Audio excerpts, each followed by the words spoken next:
nuevas combinaciones en las actividades productivas y en las actividades sociales. Es decir, tiene que haber innovación.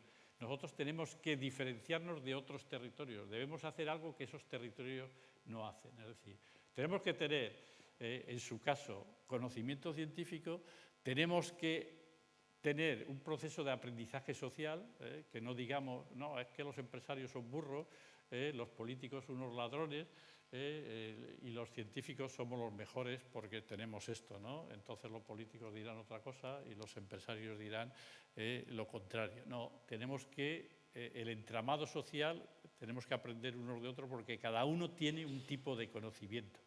¿Que lo necesitamos para qué ese tipo de conocimiento?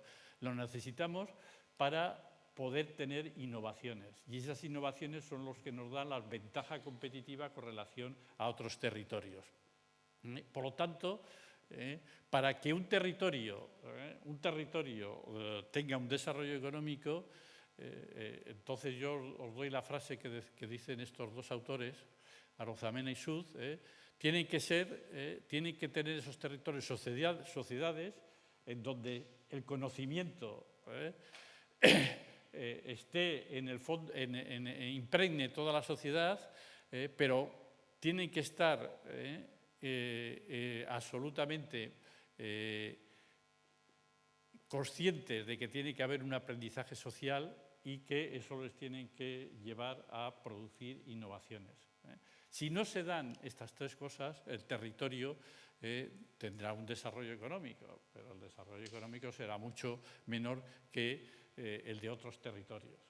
No sé si os he dado yo un poquitín la visión, es decir, cuando nosotros decimos que en el entorno de San Francisco es un entorno más rico que el territorio de la Comunidad Valenciana, bueno, será porque allí se produce un mayor conocimiento científico, donde hay un aprendizaje social, donde se están produciendo nuevas combinaciones productivas y sociales.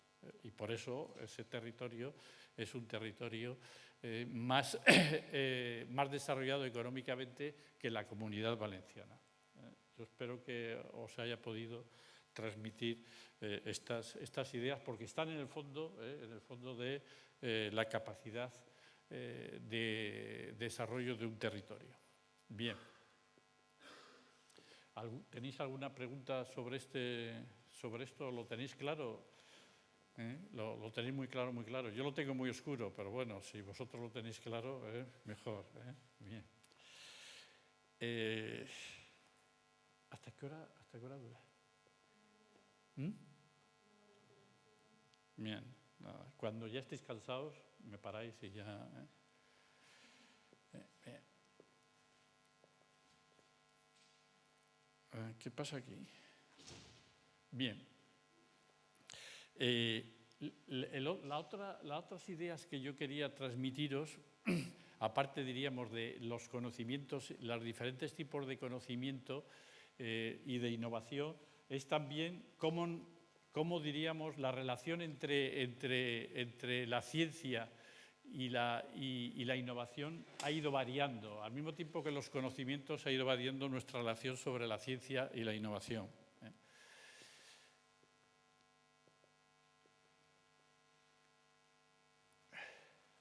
¿Veis? Hasta no hace mucho, hasta después de la Segunda Guerra Mundial, nosotros teníamos una producción de conocimiento, está ligado a partir de la ciencia, una nueva producción de nuevo conocimiento, que lo hacíamos a través de lo que nosotros llamamos el ethos científico de Merton. Es decir, que nosotros tenemos una producción de ciencia en lo que considerábamos la Torre de Marfil, en que la ciencia era totalmente universal, es decir, que lo que preocupaba a los científicos eran temas universales, que esos conocimientos se hacían absolutamente públicos y eso servían a toda la humanidad, y que esos conocimientos, los científicos, eran ellos lo que determinaban en qué investigaciones tenían que realizarlas, siempre movidos por el referís de sus pares, es decir, que todo lo hacía la comunidad científica, que es una manera de hacer ciencia característica, aislado absolutamente del resto del mundo, ¿no? La ciencia en la llamada Torre de Marfil. Bien, eso, en ese caso, en este estadio, en este caso de producción ciencia, le corresponde una innovación, que la innovación, al final, una manera de verlo es como la manera de transformar el conocimiento en riqueza, le corresponde un modelo lineal de innovación. Es decir, que lo que hacían en este caso para que hubiese innovaciones es que había ciertos otros individuos que no eran los académicos, que podían ser los empresarios, que transformaban este conocimiento, lo transformaban en nuevas combinaciones productivas, es decir, en innovaciones. Bien. Eso ha estado hasta, diríamos, aproximadamente los años 70 o 80. Y por eso vamos a ir, a partir de esa época, empieza ciertos autores, que no voy a dar aquí, ya no os voy a aburrir con todos ellos, empiezan a ver que este modelo no funcionaba en la realidad. Había cosas que no funcionaban y entonces ellos dicen, empiezan a pensar que el modo de producir ciencia para que haya, diríamos, más desarrollo económico se tiene que hacer en lo que se llama el modo 2 de producción de ciencia, que es lo que se denomina como hacer ciencia abierta, es decir, ciencia en modo de aplicación. Yo hago ciencia, pero no solamente me baso como en el modo 1, que yo estoy únicamente aumentando el conocimiento, es decir, llevando las fronteras del desconocimiento cada vez más lejos. Eso sería el modo 1. No, yo estoy en el modo 2 de producción de ciencia. Yo lo que me estoy viendo es cómo aumento yo el conocimiento, pero me estoy fijando también en la utilización de ese conocimiento. Yo estoy viendo para qué sirve ese conocimiento.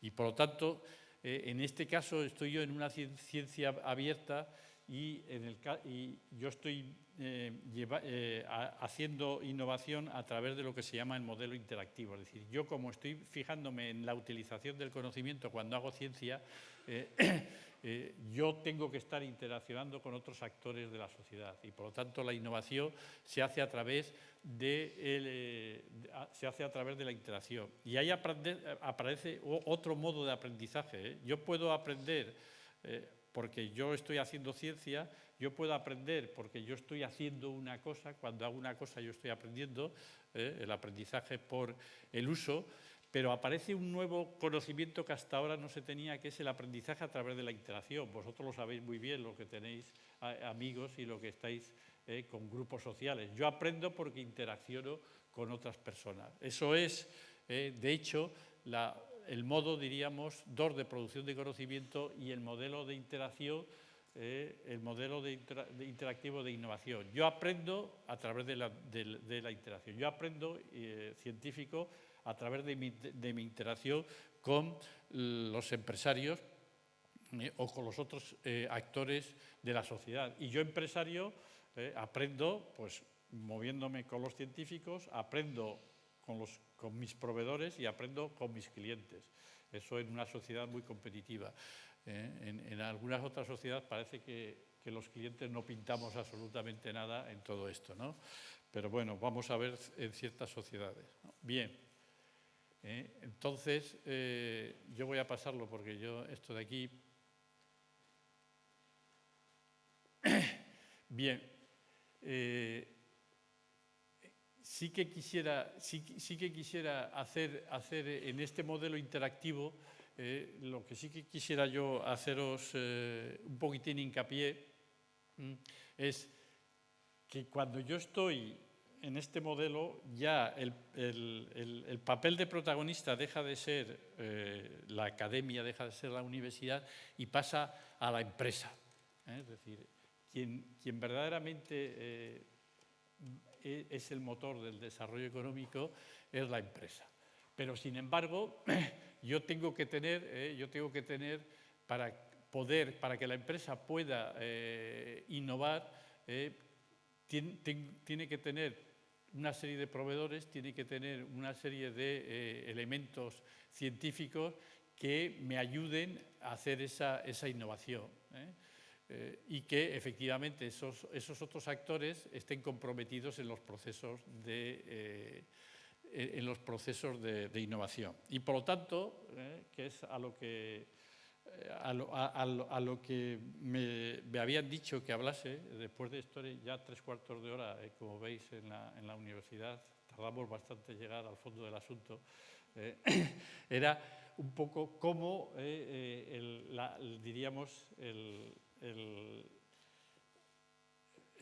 diríamos, todos los entornos que hay para que se produzca la innovación en un territorio. Entonces, partiendo de este modelo interactivo,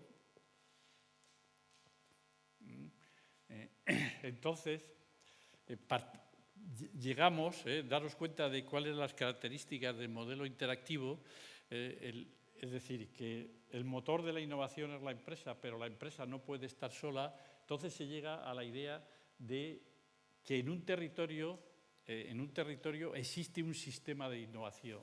¿Qué significa eso? Bueno, que un territorio es un espacio de creación de riqueza, y esa creación de riqueza, ¿de dónde viene? Pues viene de que existe una producción o una absorción de nuevos conocimientos y económicamente útiles. Eso es lo que existe en un territorio para que ese territorio tenga riqueza.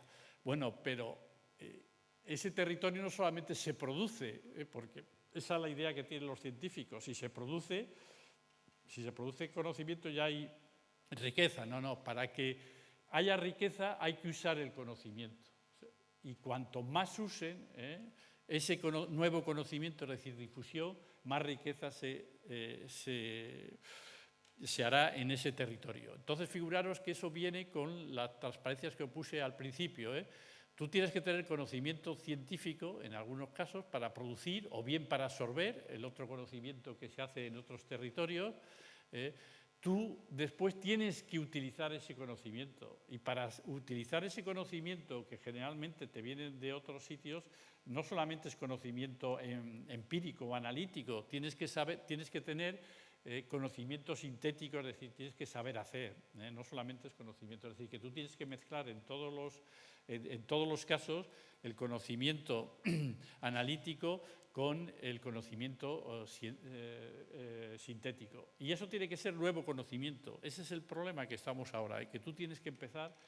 Antiguamente tú tenías un conocimiento que te duraba durante toda la vida. El aprendiz estaba allí 10 años, pasaba otros 10 años a oficial de segunda, otros 10 años a oficial de primera, y cuando tenía 50 años, pues pasaba ya a maestro. Bueno, esa es la vida, y no cambiaba, y hacía siempre lo mismo. Bueno, ahora, ¿qué os voy a decir yo a vosotros que no sepáis? Es que uno igual está haciendo cada 5 años una nueva cosa, ¿no? Yo, como veis, estoy ahora diciendo innovación, y yo soy ingeniero agrónomo. A mí lo que verdaderamente hacía cuando era joven y me gustaba, pues era cómo se cultivaban las patatas, etcétera, etcétera. Y me recorrí todo el mundo cultivando la soja, o sea, desde África hasta Chile. Me recorrí todo el mundo, para que veáis, es que uno, y ese es mi caso, yo solamente he ido de eso a la relación ciencia-innovación, pero seguro que vosotros, pues en lugar de 2 cosas, haréis 4 o 5 cosas, el que tenga la suerte de hacerla, porque igual la sociedad no os deja que hagáis eso. Bien, entonces vuelvo otra vez a recalcaros que en ese territorio, que es un espacio de creación de riqueza, que nosotros llamamos sistema de innovación, es social, porque yo tengo que tener aprendizaje de unos actores con otros. porque no se me había olvidado, pero claro, en ese sistema vosotros tenéis elementos, en lo que hemos dicho, las empresas, las facultades, dentro de las empresas, los proveedores, tenéis los clientes, es decir, tenéis elementos, pero lo importante es también las relaciones entre ellos. Si no hay relaciones entre los elementos, vosotros en ningún caso podéis hacer el aprendizaje a través de la interacción. Luego, un sistema de innovación es social, otra vez la importancia de lo social, y es dinámico. ¿Dinámico en qué sentido? En que estáis creando cada vez nuevo conocimiento. O sea, tenéis que estar creando nuevo, y esa es, diríamos, la gran batalla que estáis creando. Nunca os podéis dejar, como estábamos hablando en la Edad Media, de estar haciendo siempre las mismas cosas. No, tenéis que estar continuamente haciendo las cosas de una manera diferente, que eso es la innovación al final. Tenéis que decir, bueno, esto lo estoy haciendo de esta manera, ¿cómo, diríamos, lo puedo hacer yo mejor de otra manera? Bien. ¿Me queda todavía? No. Bien. Entonces, os he hablado yo de un sistema de innovación. Entonces, un sistema evidentemente da la idea de elementos y de la interacción, pero un sistema es complicado. Los sistemas se estudian a través de modelos. Y yo os pongo un modelo de sistema de innovación para que veáis cómo se produce la innovación, ¿no?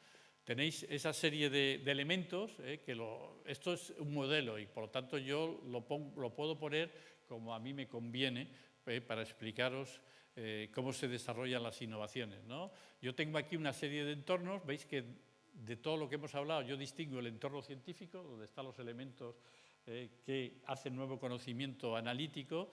Tengo el entorno productivo, que es el que me está utilizando ese conocimiento, y yo he separado aquí del entorno productivo el entorno tecnológico y de servicios avanzados, que esos serían los proveedores, los que crean los artefactos, y después el entorno financiero, que es el que verdaderamente me está... el entorno financiero es un poquitín como el Espíritu Santo, ¿no? Es el que me da el aceite para que todo el sistema funcione. Ya veis a dónde nos ha llevado ahora el entorno financiero, a qué desastre, ¿eh? Verdaderamente es el Espíritu Santo y casi Dios, ¿no? Metido ahí todo en uno, ¿no? Bien. Y como veis, todos estos elementos están interrelacionados. Para que haya innovaciones, y un sistema me produce más innovaciones y por lo tanto me crea más riqueza cuando yo tengo una mayor interacción entre todos estos entornos. Bueno, hay veces en que al sistema de innovación le pasa como este aparato, que como no me acerque mucho, ¿no? Que hay pocas interacciones entre los elementos, y yo tengo que crear una serie de interfaces. Estas interfaces lo que me hacen, que están cerca de los diferentes entornos, lo que me hacen es aumentar las relaciones. Hay entornos que son muy dinámicos y que ellos mismos no necesitan interfaces, y otros que no hay relaciones y que se crean estas interfaces. Y por último, en un sistema de innovación, eso está dentro de un marco, está dentro de un territorio que tiene una cultura determinada, que tiene unas instituciones determinadas.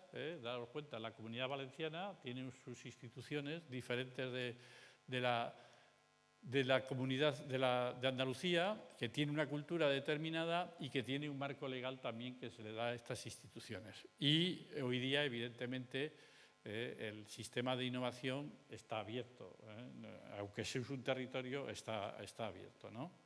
Bien, entonces daros cuenta de las dificultades de que se produzcan innovaciones en un territorio, o sea que por eso diríamos hay ciertos territorios que no salen adelante casi nunca, ¿no? Bien, ¿por qué? Porque si tenemos que tener un territorio muy innovador, tenemos que tener un entorno científico, es decir, un entorno de formación y de investigación que sea muy innovador. Entonces, ¿qué significa eso? Bueno, significa que las universidades, los institutos, etcétera, etcétera, tienen que dar una enseñanza que sea innovadora. Tenemos que empezar por esa parte. Entonces, vosotros habréis supuesto que habéis sido, o que sois todavía estudiantes, que la innovación deja mucho que desear en lo que es la enseñanza, ¿no? Generalmente nosotros enseñamos lo que sabemos, no lo que vosotros necesitáis. Desgraciadamente pasa eso, ¿no? Entonces, aquellos territorios en donde la enseñanza verdaderamente es innovadora y lo que se da es pensando en el sufrido estudiante, entonces serán territorios en donde irán más rápidamente que otros. Bien, y lo mismo pasa con la investigación. Tú puedes investigar el sexo de los ángeles, que es muy interesante, pero igual eso para el territorio no es útil. Tú tienes que hacer una cierta investigación que tenga en cuenta las características del territorio. Por ejemplo, si yo soy un ingeniero agrónomo que estoy investigando en agronomía, para el territorio de la Comunidad Valenciana será más útil que yo estoy estudiando qué pasa en la floración de los naranjos y en la producción de los naranjos, que yo haga eso para el caso de las manzanas o las peras. Los problemas de floración pueden ser muy parecidos, pero en un caso tendrá una utilidad más inmediata, por ejemplo, que en otros, ¿no? Por lo tanto, ya veis que el entorno académico y científico influye mucho, ¿no? O sea, ¿qué es lo que nosotros decimos, por ejemplo, de la enseñanza? Que generalmente, ¿qué es lo que hemos visto nosotros de la enseñanza, ¿no? En la universidad. Yo soy de la Universidad Politécnica. Bien, entonces, el problema que nosotros vemos de los emprendedores, de los creadores de empresas, es que cuando tú vas, lo que salen de la Universidad Politécnica, tú ves después dónde se coloca y ninguno son empresarios, todos son trabajadores. Dice, coño, algo haremos mal en la universidad. Los que llegan pueden ser unos zopencos, todos. No sé si habrá alguno de la Universidad Politécnica aquí que me tire un zapato, ¿no? Pero bueno, dice, algo pasa, porque nosotros el producto final que sacamos de la universidad no es empresario. Es únicamente hacemos ingenieros que son empleados muy buenos, muy eficientes, etcétera, pero ellos no son nunca empleadores, son empleados. Luego algo haremos mal en la Universidad Politécnica, es decir, nos llega generalmente, el producto que nos llega es el que mejores notas tiene de los que salen del bachiller, pasan por el proceso de producción de la Universidad Politécnica y resulta que sacamos empleados y no empleadores. Algo tenemos que hacer en ese proceso productivo que hacemos mal, ¿no? Eso sería una cosa. La otra cosa es que la carrera en la Politécnica dura aproximadamente ahora 5 años, ¿no? Bueno, en algunos casos ahí tenemos al estudiante sufriendo, en 5 años lo hacen muy poco, únicamente el 4 o el 5%. Después tenemos un 20% que lo hace en 6 y el término medio son 8 años. Es decir, bueno, ¿cómo es posible que alguien que tiene que hacer la carrera en 5 años la haga en 8?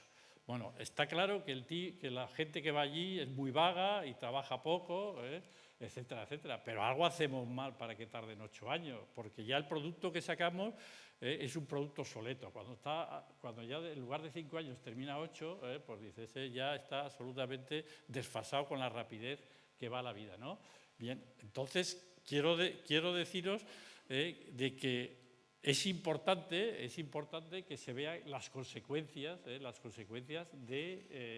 lo que se hace en la academia para la innovación.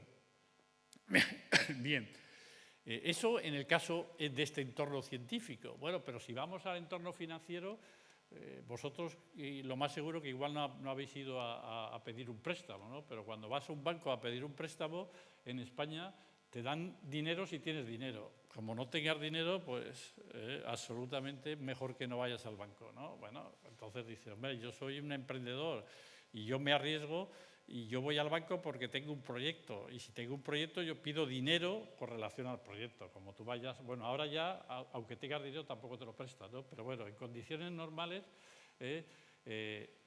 hay ciertos bancos, o sea, hay ciertos sistemas financieros en donde arriesgan más que en otros sistemas financieros y que dan dinero en función de qué, en función del proyecto que tú presentas y de las características de la persona que va a presentar el proyecto. Bueno, y por lo tanto son sistemas en donde favorecen más el riesgo que en otros sistemas, ¿no? Bien, luego, nosotros que hemos analizado los sistemas, cómo el sistema financiero de la Comunidad Valenciana, ya veis dónde ha dado el dinero el sistema financiero de la Comunidad Valenciana, ¿eh? O sea, yo no tengo que deciros que lo que ha arriesgado únicamente es en compra de terreno y en construcción. Cuando tú le ibas con otra cosa, en lugar de eso, le decía, no, mira, que yo voy a montar una empresa de biotecnología. Y decía, ¿hay una empresa de biotecnología?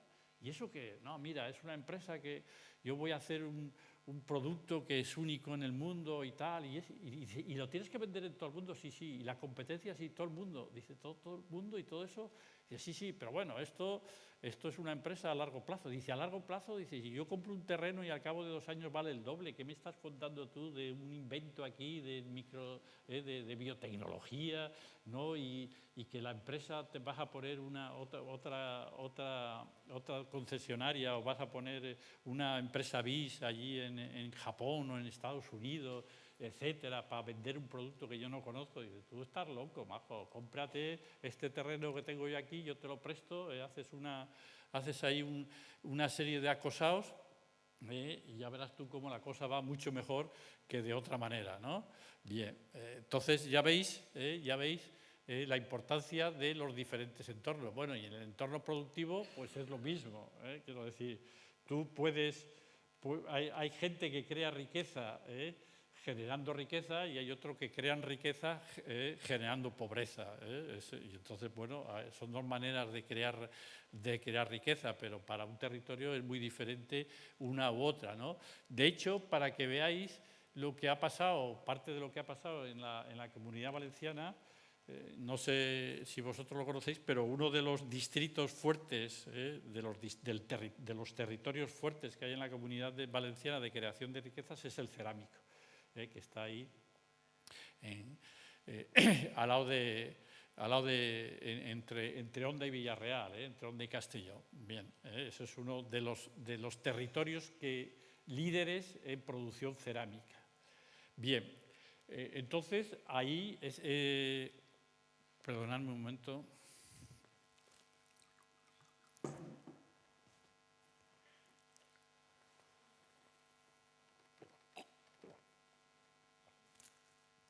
Bien, en ese territorio, produciendo cerámica, pues ha tenido lo que se llama una plusvalía, ha tenido ahí un valor añadido.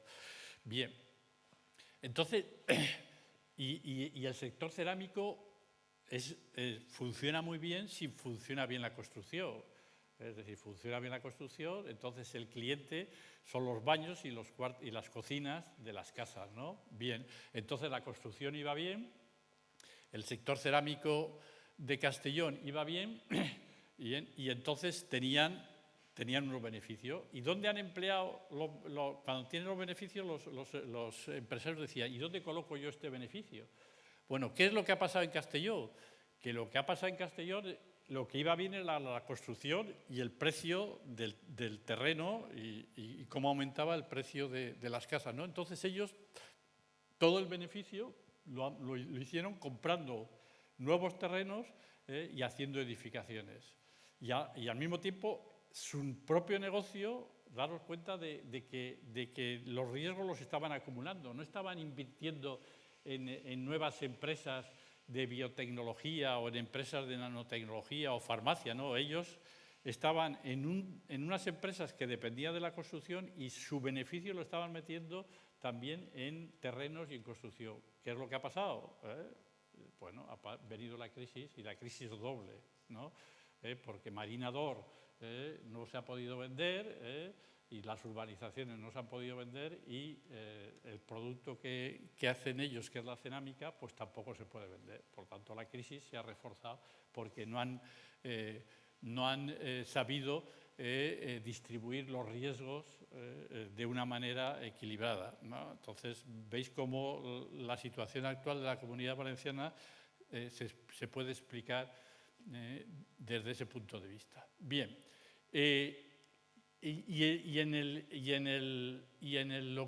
lo que es también en todo el entramado, en todo el marco institucional, cultural y legal, pasa lo mismo, ¿eh?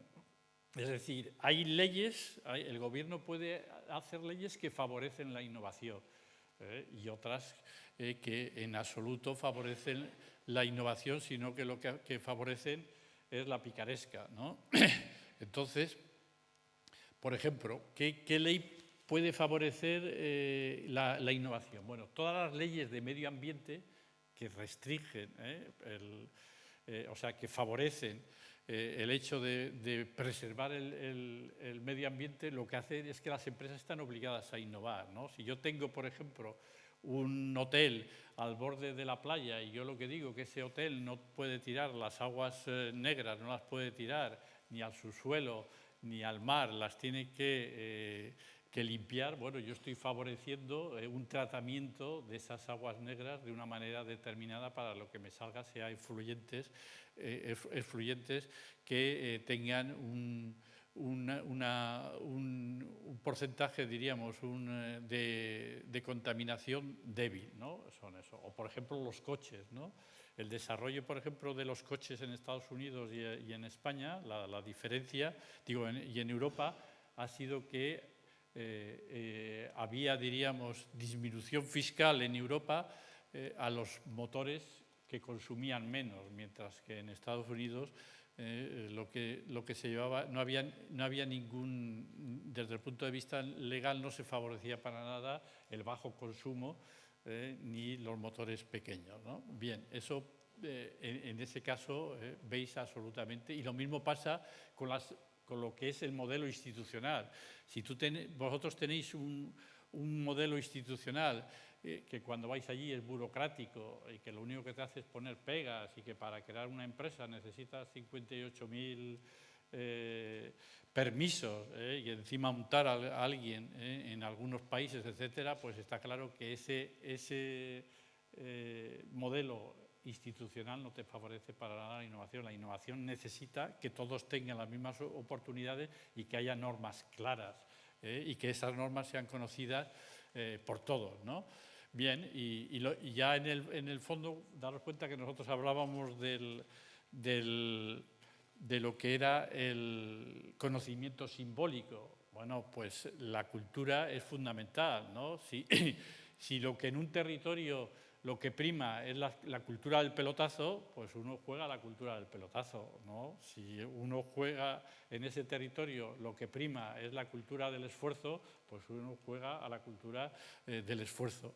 Luego, evidentemente, la cultura que se está favoreciendo en un territorio, pues puede ir a favor o en contra de la innovación. Por lo tanto, veis vosotros que este ecosistema de innovación, como todos los actores, tienen que más o menos jugar favorablemente para que dentro de ese territorio se favorezca nuevas combinaciones productivas, exista un aprendizaje social y pueda haber interacciones que haga que se pueda producir y utilizar nuevo conocimiento, crear innovaciones y a partir de ahí crear riqueza en ese territorio. Como veis, es una cosa compleja, o sea que no es fácil y por eso sale en ciertos territorios y no sale en otros.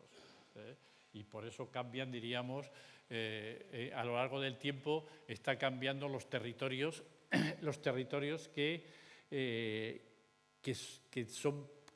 predominan económicamente sobre otros. Pero a pesar de eso, os tengo que decir que a lo largo de la historia, desde el siglo XVIII, en Europa existe lo que se llama la banana europea, que aparece en el sur de Inglaterra y va hasta Suiza, pasando por el sur de Alemania, y, Bélgica y Holanda, que esa banana europea es la que ha tenido desde el siglo XVIII la concentración mayor de riqueza en Europa, y que eso sigue 2 siglos ya, vamos hacia 3 siglos. Es decir, que hay ciertos territorios en donde hay donde todos estos entornos y los elementos del entorno están jugando para que ahí pueda haber innovaciones y se pueda crear riqueza, ¿no? Y eso sí que hay, diríamos, que ver qué es lo que pasa en esos territorios y no qué pasa en los territorios periféricos. Nosotros, todo el Mediterráneo, seríamos, en este caso, territorios periféricos, y por eso diríamos, el nombre despectivo con que nos nombran los ingleses. Bien, y ya para acabar, y ya acabo, ya acabo ya con esto. O sea, para que existan nuevas combinaciones, para que se cree riqueza, hay que interaccionar. Bien, en